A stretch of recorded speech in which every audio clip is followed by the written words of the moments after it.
So we're back with Power Book 3, Raising Kanan, Season 3, Episode 2, Flipmode. Let's get into it. We found out that Rock and Neek, they're still going strong. It's been 2 weeks in. They're still going strong. Know how that new love is. They're kicking it. We come into the scene. We're having ice cream together. He's feeding her ice cream, and they're talking, about, it's been 2 weeks. And he's wanting to get a little more comfortable with her. He's asking her, I feel like, I guess he feels like a visitor, and he wants to feel more at home. Bro, you got a whole wife and child at the house. And your brother. That just kind of blew me a little bit to hear him say that, but that's what he's asking for. But we all know that that's not what Rock's plan is. Rock's just, having her little fun with him right now. Her ultimate goal is to get her son back into that house. And she don't want this type of lifestyle around him. She's trying to do that little ghost thing from the original Power of going straight, but we all know it always ends bad. So that's where we are with them. As they're there and they're talking about all this and, having a little ice cream and everything. Rock notices some movement outside her window. And then all of a sudden someone kicks the doors in and comes in, black bag their head, and out they go. So now we're with Lou and Marvin. They're out together. They're drinking, at the club scene. You can see the women around. Lou got all kind of women around him. And to me, I feel like it's letting us know that Lou is about to go into a dark place. He's all upset over everything, losing the young lady right there in front of him that he was working with. He's lost his club. He's lost his studio. Rock, just totally disrespected him. It's probably as worse that a female can disrespect a man right in his face and say, I own you. Like that, just all that stuff is in his head. The things she's had him to do, innocent people he's taken out at her request, and he's just done mentally. She sold the house off from under him. He's just done mentally. He's done. So he's taking it to the head a lot. And he's in this scene, and he's just being really, really loose. In this club, and he's drinking. He's carried on with the women. Snapped off on one of the the little bottle boys or whatever waiter. Blamed him for knocking over drinks when it was actually Lou that did it. And Marvin is being very observant doing all this. He's noticing a couple of guys watching him from across the room. 2 Caucasian men, and he's feeling a little uneasy, especially after what has gone on, the big shootout that happened with everybody. So he's a little uneasy, so he's watching. But of course, Lou is none the wiser. He's over there, he's taking it, he got the women in his liquor, he good. Let me move around and see if these guys are still on me, whatever. He goes to the restroom, but as he's in the stall, he's got his gun hidden because he's feeling like something's up. In walks the guys. Sure enough, they come in there and they approach him, but it's not what he thinks. They've profiled him as a drug dealer, and they're looking to score. So when they question him about it, he first, get offended, like, hey, you're stereotyping me, but yeah, I got you. that was kind of funny. It was cute, but anyway, they worked that out. So now we're at Burke's funeral. And boy, Howard put on a show. He put on a show. I wouldn't, he definitely put on a show. He even moved her daddy. Had her daddy feeling like he was speaking from the heart. So everybody was really touched, crying. Even the girlfriend, she was crying. So I thought she believed him. But we later find out, anyway. But he really talked a good talk. He really did. It was a good eulogy. We'll just say that. So Burke's girlfriend, she approaches her dad outside the funeral, and he shut her down like quick. He don't want to hear nothing she got to say. He partially blames her for his daughter's death, and he just shuts her down. and he dismisses her. He walks off, and then her and Howard gets, a close up. And the look, she had a look of fear as she's looking at Howard. She had a look of fear, like she knows something. But she got on out of Dodge. She left. That was that. So back at the bando. We're at the bando, and Kay is noticing a lot of traffic coming to and from this new tenant spot that lives around the corner from he and Famous. And he sees the man. The man's got a notepad. He's giving guys these slips, and they're running. Boy, are they running. So he's trying to figure out what's going on. He asks Famous about it. Of course, Famous is, he don't know. He don't know. So, you could tell something's gonna go down with that. So now we're back to Neek and Rock. They're strapped up in chairs, snatched the bags off, and it's Stefano that has captured them. Stefano and Neek, go back and forth. Neek is a little mouthy. He doesn't, hold his tongue to nobody. So they go back and forth about nicknames because Stefano's not feeling the unique name. So he calls him unusual. He calls him all kind of little unstuff, right? To poke fun. And he tells Neek to give him a nickname. Well, as they're dragging Neek off, because he then tells them, take him out here. I need to talk to her alone. So as they're dragging him away, he calls him Lil Linguini. And that's his nickname now. So anyway, that was the little humor to it. But what he wants, he takes Rox over to this fiery furnace. And he tells her how it can disintegrate a human within seconds. Like, they're gone if you throw them in there. Get in her head, see. And then he requests and tells her that he wants her to kill Sal. They done had enough of Sal. Sal just go off and do his thing. He's been like that ever since, that happened with his son. Marvin getting his son roped up. So he really could never let that go. So, it just caused a war that Stefano don't want anymore. So somebody's gotta be eliminated. Lucky for Rock, he chooses Sal to be the one that needs to be eliminated, but he wants Rock to do it. So Rock's trying to tell him, listen, I'm not in the game anymore. I'm out of the game. I don't do that. You will do it, or I will kill you and your entire family. So it needs to get done. Right? So, that's what this whole snatch and grab was about. He wanted to set it up with Rock that she takes out Sal. Now we're back with Juke. And Juke, right now, and I guess understandably so, she's just all over the place in her head, don't know what she want to do, right? She's now at the recruiter after saying she don't want to be all she can be. She's at the recruiter getting a physical and talking to a recruiter and all this type of stuff. So I'm guessing this is what's going to somehow down the road lead her into being a cop. I don't know. So now we're back at the bando again, and Kay has gotten to the bottom of this whole thing with the tenant. He's, found out that it's a courier service. So he just walks up to the guy, standing around. So the guy sees him out there, he and Famous, and he's questioning him like, hey, y'all want in on this? And, Kay, in his mind, he want to run it. He ain't trying to be a scooter boy. So he gets to asking the guy all kind of questions about the business. The routes, the pay, what the areas that you're in, and all this stuff, how it's ran.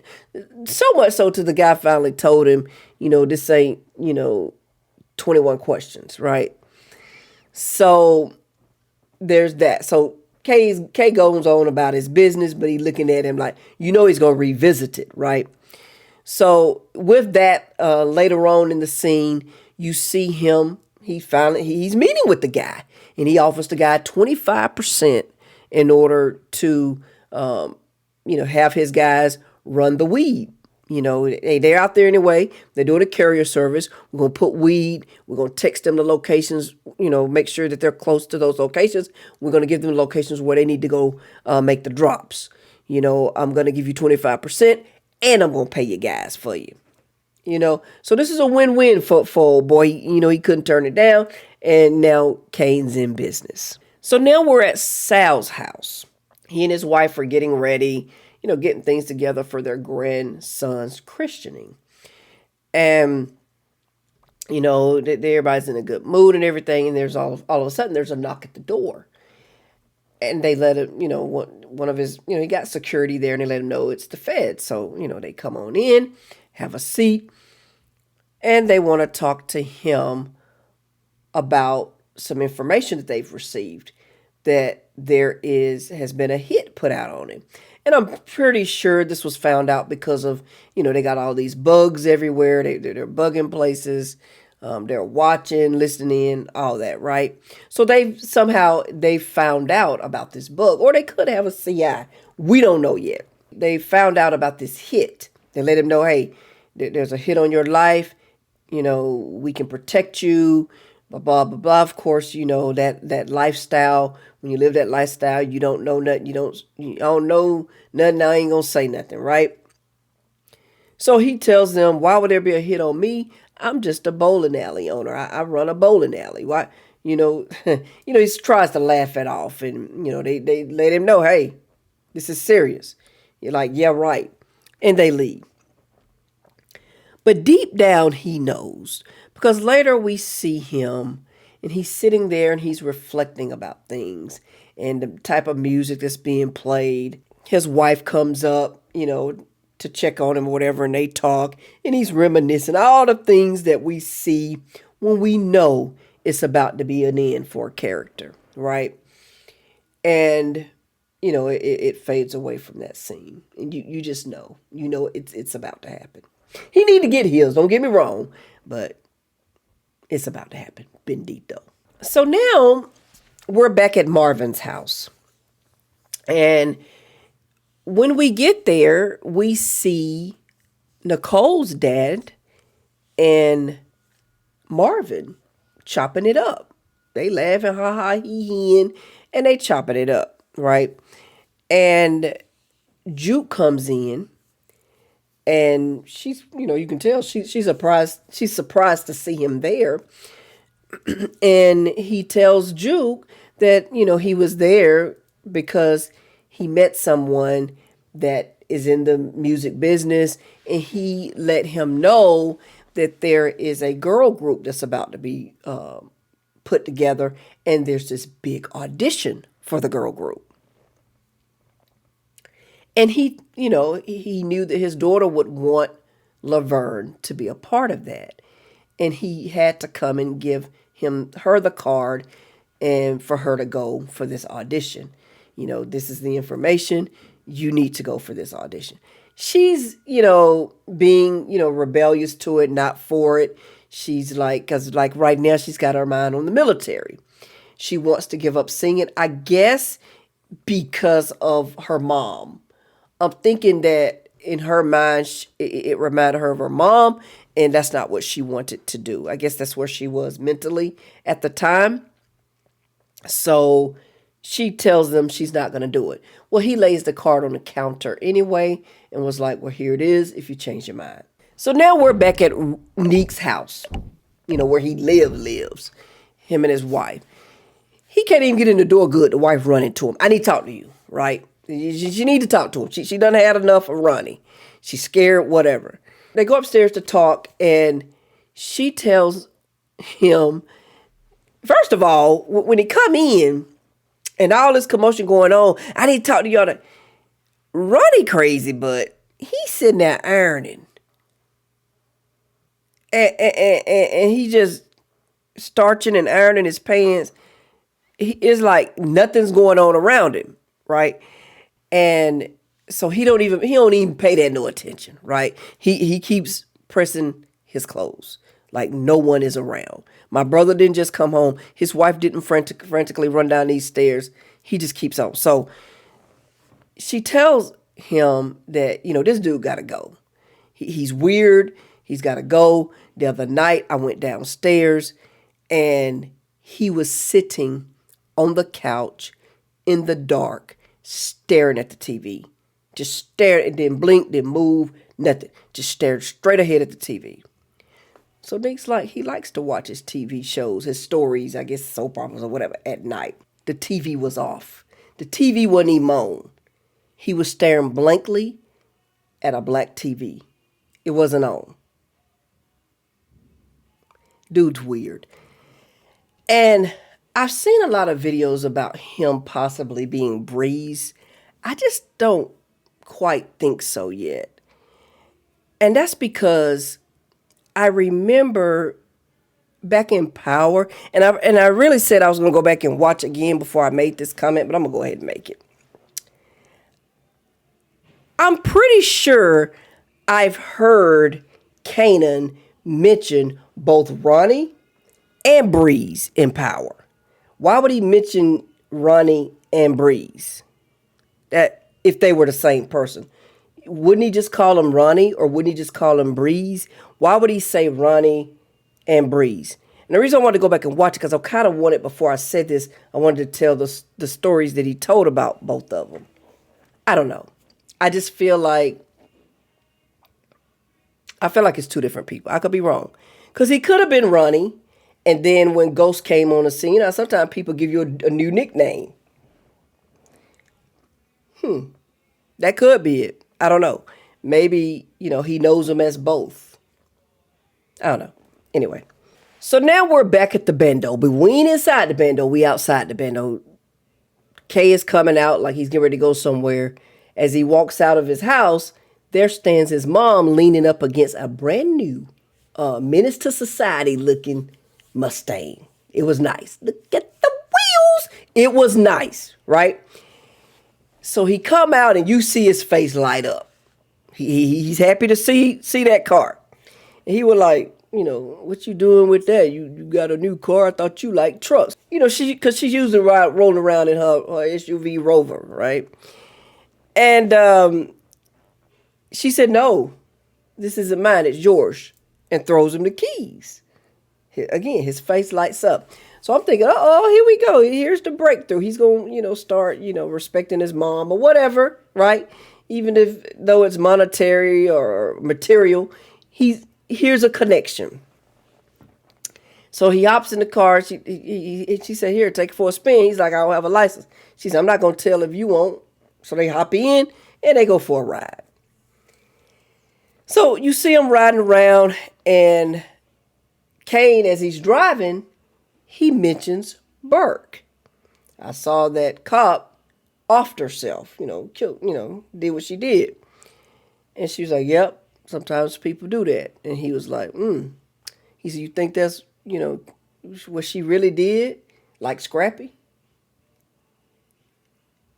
And she said, you could tell the look on his face that he really hoped that she came clean.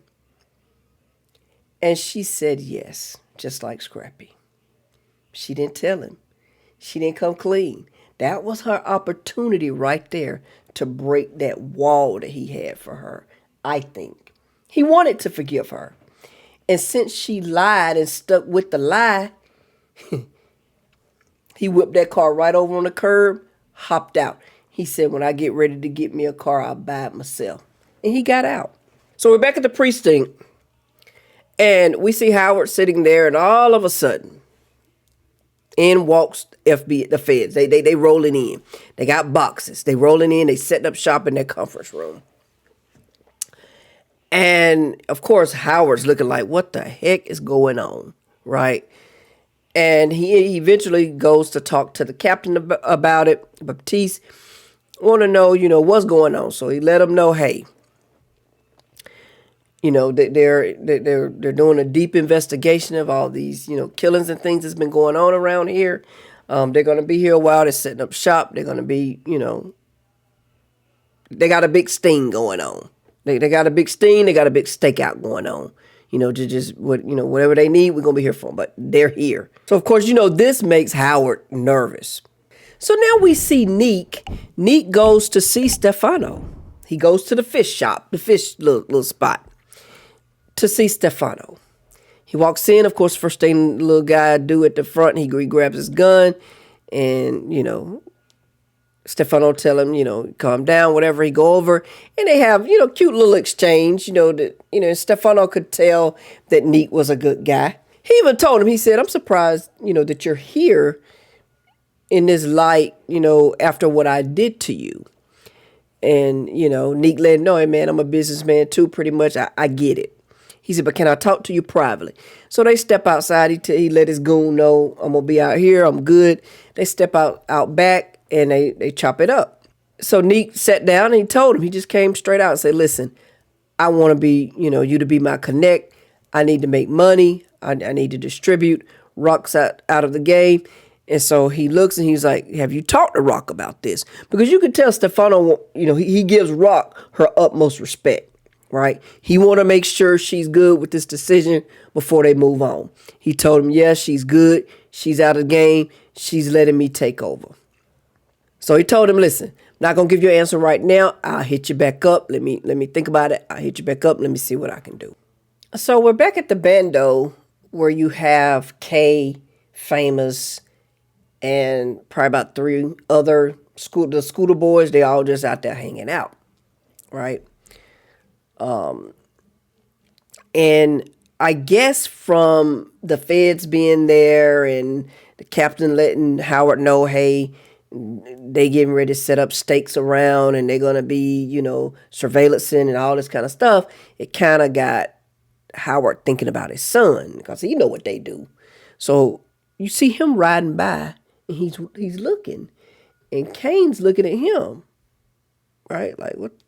And he just rolled by, right? He go on by this day. Rock, in Rock fashion, right? She's a delegator. She's a boss. She owns them. So she goes to Marvin. She know not to deal with Lou. She probably in her mind thinks that Marvin can pull Lou to help with her orders or whatever. But she goes to Marvin and lets him know what Stefano wants. And she tells him, she looks him dead in his eyes and say, "You can't miss."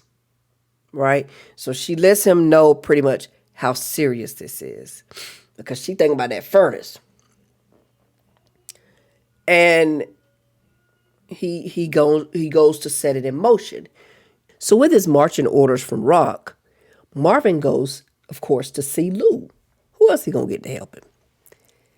And he knocks on the door. He goes to his apartment. He knocks on the door.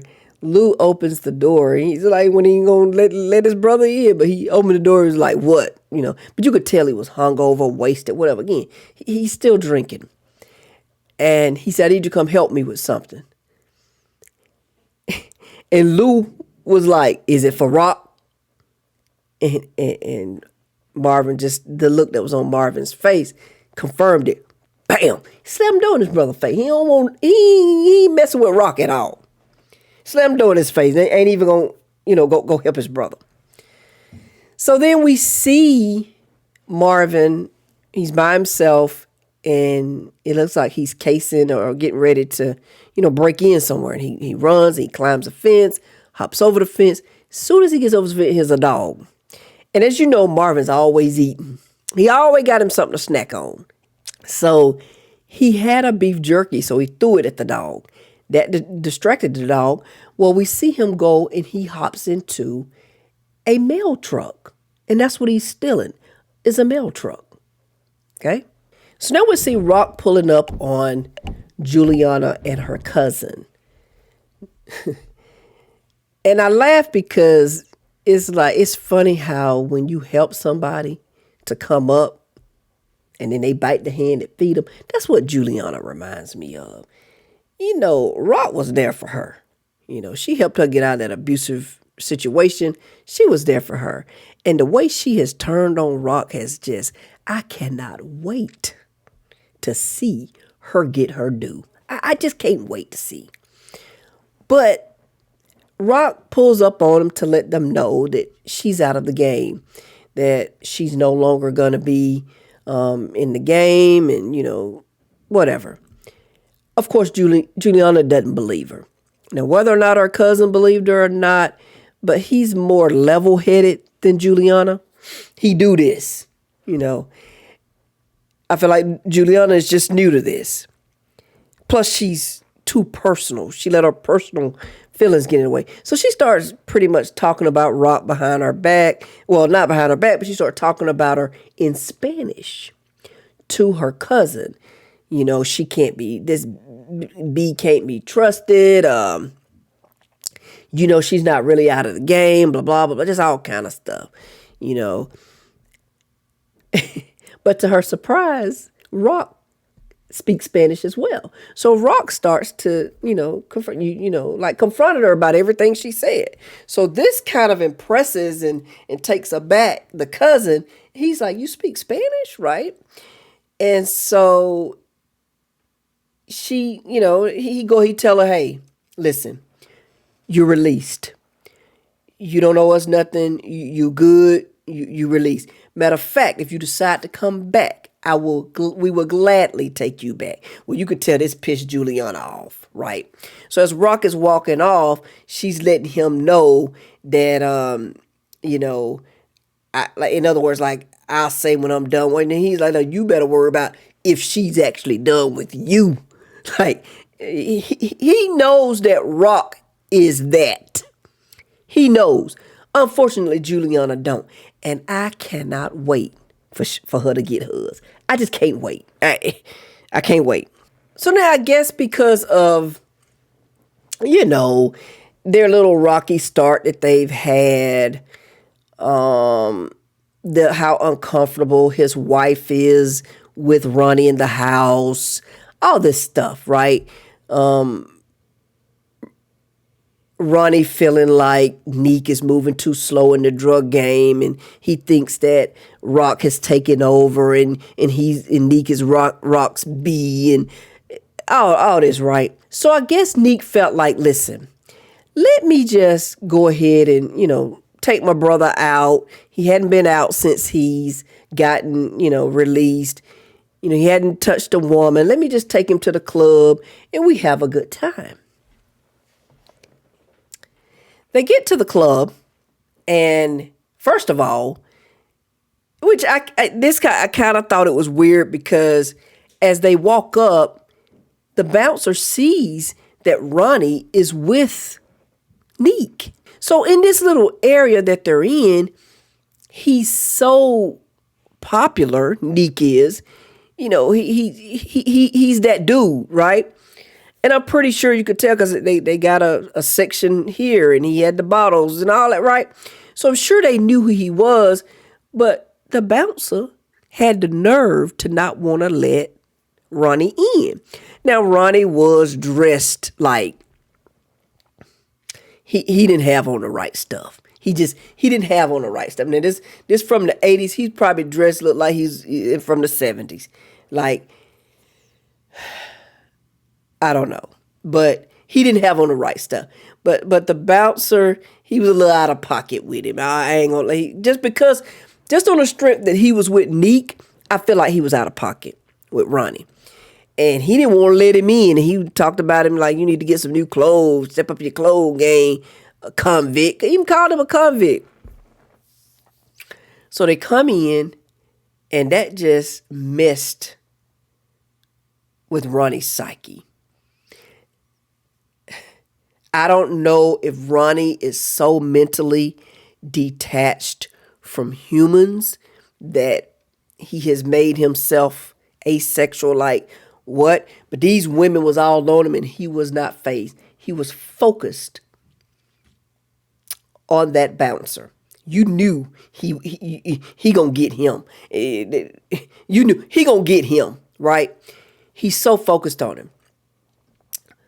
But he's also focused on his surroundings because I noticed that when he, made the lady get off him, the girl, he didn't want him touching him. He swatted him away, caused a little scene. One of the girls had put their drink right next to his. No, he didn't want that drink next to his drink. He made sure he moved it. He fixed his napkin and stuff right. Everything has to be perfect for him. He gone. He weighed throwed. He gone. So now we're back at Lou's apartment. And it's Juke. Lou gladly lets her in. He's happy to see her because he knows he's done mucked up with Juke quite a bit. Right? And then he didn't show up for her audition. So he was happy to see her because he's like, this is his opportunity to try to make it right. If nothing else, I'm pretty sure he felt like I can apologize to her. You know how it is when you and somebody fall out that you really don't want to fall out with, you really, really love them, and they come around and they just pop up on you. You happy. You happy to see them because now I got a chance. At least they giving me this opportunity to say I'm sorry. And I think that's where Lou was with that when he saw her. She comes in and she tells him about the audition. Oh, and Lou, his eyes light up. He's happy about this. And she lets him know, though, hey, it's your last shot, pretty much. You messed up before. So they move on. So I'm happy to see that she decided to pursue the music. So Marvin is sitting posted up in the mail truck, right? And he notices 2 other cars pull up in front of the church. And they're the security for Sal. So it's like blocking his plan. So he tells the driver, which ends up being the handicapped guy that helped him at the end of last season and drove him around on the last episode. I'm telling you, he had to know this guy from the game because, like I said, he took a bullet as well. And so apparently there's some type of history that we don't know about because he was comfortable enough to call this guy to come help him do this hit since Lou wouldn't help him. So he tells him to pull around back, right? Change of plan, pull around back. And he gets back there. And as all this is going on, he's getting prepared to make his move. They now show Rock getting her hair rinsed out, her perm rinsed out of her hair, or she's getting it washed, whatever. But the water's going down her head as the water is being sprinkled on the baby. And Rock has a look of pleasure or comfort or calm on her face, like she knows this is about to happen. And Marvin, he gets out. He got the whole get up. I'm trying to figure out where he got all the uniform. They only showed him go get the truck. Now, they don't keep their uniform anyway. It ain't important. So Marvin is walking across. He got the cross bag that the mailman have. He got the full suit on. Of course, he got something in his mouth. He's got a sucker, in his mouth. He's walking. He's got the mail. He walks. The mail thing is right there in front of the church. They come out. The ceremony is over. They're coming out. Sal is holding the baby. And I'm so nervous because I know that how ruthless they can be, especially since Rock told him, you can't miss. So I'm nervous because Sal has the baby, right? And he comes down the steps and he's holding the baby, and Marvin's, like he's going through mail, but he's got his gun. It's right there. They don't see it. He's got his gun. I really want to watch it again because I couldn't tell if he pulled the gun out of his bag or if he had that gun already staged and he pulled it out of a mailbox. I don't know. It kind of went a little quick. I don't know. Again, that ain't important. So he gets the gun and he has it ready. Well, Sal has the baby. He's playing with the baby, and then he hands the baby to the grandmother. But Marvin still didn't make his move. He smartly waited, and then they all turned facing the street, which is they're in front of Marvin, so it puts Marvin behind them, and they all got their backs to him. They can't see it coming. Now, I feel like with the threat on his life, they would have had another guard behind them facing where they can watch everything and would have seen Marvin when he upped that gang, gang. When he upped it and headed that way, he just cleanly shot the man in the back of his head. Sal gone. Blood all on the wife's face. Bendito. And he take off running. Of course, shootout starts. He take out, look like more of them than they took a one of him. He runs through the church. He has old boy parked perfectly outside of a side door on the church, or probably the back of the church. I don't know. It looked like he came out the side. I don't know. And he ran out and literally didn't break stride. Hopped right in that truck. Off he goes. Done. And you see it goes back to Rock, and she's sitting there, and her hair done now. She looking in the mirror, and she just is pleased. Happy. It's like she knew it was a done deal. Over with. But anyway, that's all I got. That is the conclusion of episode 2. Episode 3 coming up next. Don't forget to like, comment, subscribe, share. Join the movement if you're new. And as always, be safe and on to the next one. Peace.